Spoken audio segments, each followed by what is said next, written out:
Əvvəl Nizami küçəsi, indi deyilən Tarkov olan tərəf, qabaq orada yol keçirdi, avtomobillər üçün yol keçirdi, amma onlarını bağladılar, təmir etdilər və ancaq piyada yönümlü bir küçə elədilər. İndi biz fikir versək, hal-hazırda həmin küçədə ən canlı olan küçələrdən biridir o.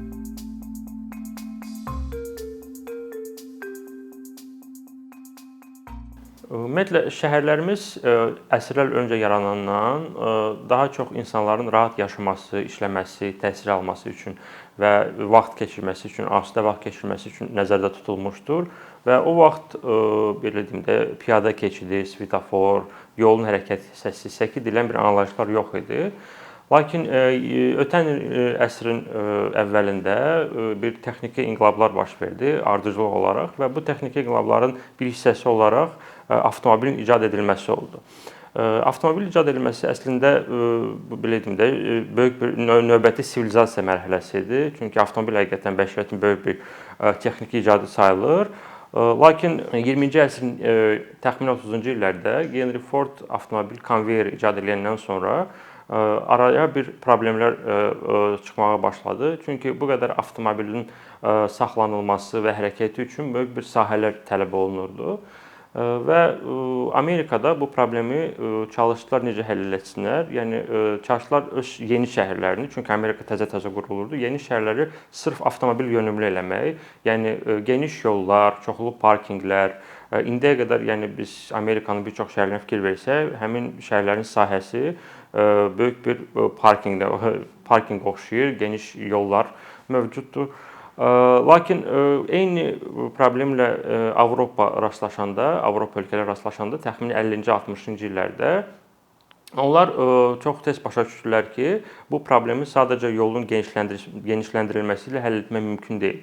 Nəyə görə? Çünki ümumiyyətlə bildiyiniz kimi Avropa ölkələri, Avropanın şəhərləri daha qədim şəhərlərdir də. Yəni onlar Amerikaya nisbətən təxminən 13-cü, 15-ci əsrdən qurulmağa başladı və sadəcə orada mümkün olmadı bu belə bir kütləvi avtomobillərin həzm edilməsi üçün bir infrastruktur yaratmaq.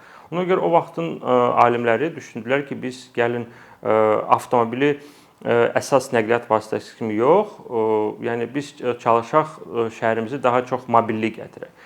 Bu mobilliyi necə gətirdilər? Onlar ictimai nəqliyyatı inkişaf etdirməyə başladılar, velosiped infrastrukturunu yaratdılar, ümumiyyətlə piyadalar üçün şərait yaratmağa başladılar və beləliklə təxmini 80-ci, 90-cı illərə qədər bu yollar getdilər.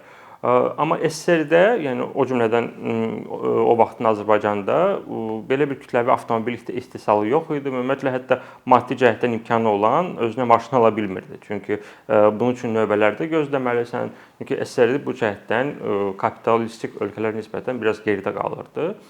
Amma artıq 90-cı illərdən başlayaraq bir çox qərb ölkələri, o cümlədən Avropa, Amerika, Asiyanın inkişaf etmiş ölkələri anladılar ki, avtomobil yönümlü şəhərlər tikmək digər bir pis fəsadlara gətirib çıxara biləcək. Onların biri də yol qəzaları statistikasının ona mənfi təsiridir. Çünki intensiv avtomobil hərəkəti olan şəhərlərdə təbii ki, qəzalar qaçılmazdır. Lakin biz şəhəri daha piyada yönümlü, insan yönümlü tikəndə, yəni layihələşdirəndə, yəni insan miqyasına, insan davranışına uyğunlaşdırılanda həmin şəhərlərdə təbii ki, qəzaların sayı da azalır. Bunun bir nümunəsi də var. Bildiyiniz kimi Azərbaycanın və İsveçin əhalisi təxmini olaraq eynidir də, 10 milyon insandır. Lakin müqayisə üçün İsveçdə, Azərbaycanda məsəl üçün hər il yol qəzalarında 700-800 nəfər həyatını itirir. İsveçdə bu rəqəm təxmini 4 dəfə aşağıdır. Yəni burada 200-250 civarında fərqlənir. Avtomobil yönümlü şəhərlərin digər bir belə deyim də mənfi cəhəti var ki, bu cür şəhərlər ədalətsiz olur da, yəni belə deyək də, ədalətsiz olur.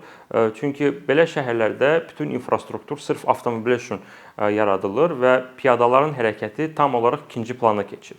Nəticədə necə olur? Biz adətən hətta qısa bir yolu keçmək üçün piyadaları məcbur edirik ya yerin altına düşmək, ya da yerin üstünə keçmək. Və əgər belə bir küçədən kənar keçidlərdə panduslar, liftlər yoxdur, eskalatorlar yoxdur, bunlar mövcud deyilsə, bu o deməkdir ki, biz həmin küçəni və şəhəri tam olaraq təxmini 20-25% insan üçün əlçatmaz edirik. 20-25% bu təxmini azmobilli qrupa daxil olan insanlardır, vətəndaşlardır. Bura tutaq ki, əl arabası ilə hərəkət edənlər, uşaq arabası ilə hərəkət edənlər və yaxud da ki, qoca insanlar, hətta ağır yüklə hərəkət edən insanlar bu qrupa daxildir. Tutaq ki, şəhərimizə gələn turistlər, onlar tutaq ki, çamadanla filan ağır yüklə hərəkət edə bilirlər. Və biz şəhəri belə deyim də, yəni daha çox avtomobil üçün edəndə biz məcbur oluruq səkiləri daraltmaq, küçədən kənar piyada keçidləri tikmək və əlçatmaz edirik beləliklə.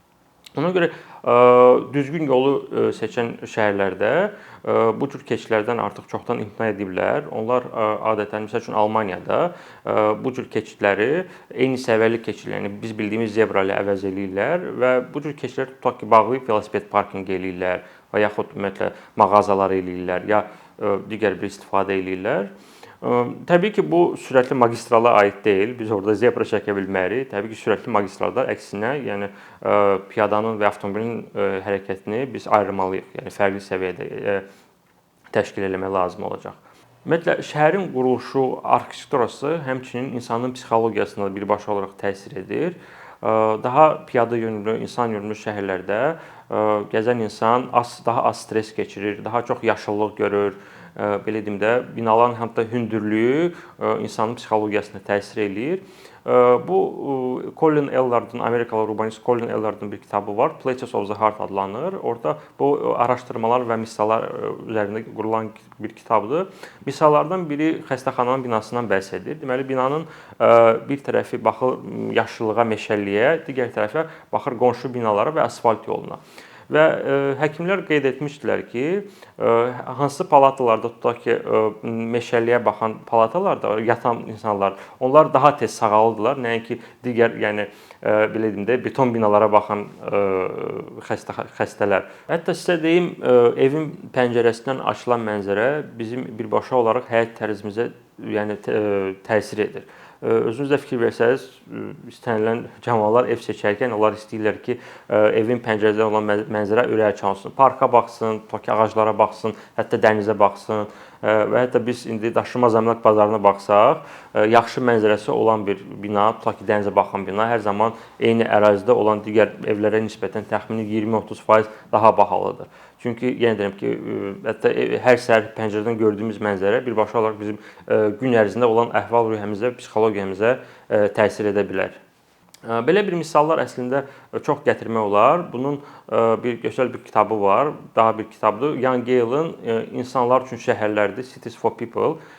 Bu kitab şəhərin insan psixologiyasının təsiri haqqında danışır. O kitab türk dilində də var. Yəni onu tapmaq mümkündür. İnsanlar üçün kəndlər gedir, səhv eləmirəmsə kitabın adı. Biz Bakıdan danışanda əslində Bakı şəhərinin və bir sıra digər ölkəmizin şəhərlərində, o cümlədən bütün demək olar ki, postsovet ölkələrindən bu cəhətdən böyük bir potensialı var. Hətta Bakıdan çox yaxşı misallar da gətirmək olar. Məsəl üçün, kim xatırlayırsa, əvvəl Nizami küçəsi, indi deyilən Targov olan tərəf, qabaq orada yol keçirdi, avtomobillər üçün yol keçirdi. Amma səhv eləmirəmsə 2000-ci illərin əvvəllərində onlarını bağladılar, təmir edilər və ancaq piyada yönümlü bir küçə elədilər. İndi biz fikir versək, hal-hazırda həmin küçədə ən canlı olan küçələrdən biridir. Orada çoxlu turistlər cəlb olunur, orada biznes obyektləri çalışır, restoranlar, kafelar. Onlar da eyni zamanda şəhərə də vergi gətirir. Yəni bu cür küçələr əlavə bir iqtisadi cəhətdən də bir şəhər üçün bir yaxşı bir potensial gətirir. İstər-istəməz, yəni inkişafın başqa yolu yoxdur. Biz bu cür şəhər konsepsiyasına gəlib çıxacağıq, insan yönümlü şəhər konsepsiyasına doğru irəliləyirik və mən çox ümid edirəm ki, işğaldan azad olunan Qarabağın şəhərləri bildiyiniz kimi hal-hazırda olan baş planı hazırlanır. Ümid edirəm ki, həmin baş planın mərkəzində bir insan dayanıb və onsuz da bu regionun böyük bir potensialı var, yəni həmçinin gözəl mənzərələri var və eyni zamanda gözəl mənzərələr yanaşı həmin şəhərlərimizdə, yeni tikilən şəhərlərimizdə də yaşayış keyfiyyəti çox yüksək səviyyədə olacaq. Əkinçinin yeni videoları haqqında məlumatlı olmaq üçün kanalımıza abunə olmağı və xəbərdarlıq funksiyasını aktivləşdirməyi unutmayın. İmkandan istifadə edərək cari patronlarımıza işlərimizi davam etməyə yardım olduqları üçün dərin təşəkkürümüzü bildiririk. Əkinçinin Patreon icmasının üzvü olaraq siz bizim təşəbbüsə dəstək göstərməklə bərabər hazırladığımız materialları hər kəsdən öncə izləmə imkanı əldə edəcəksiniz.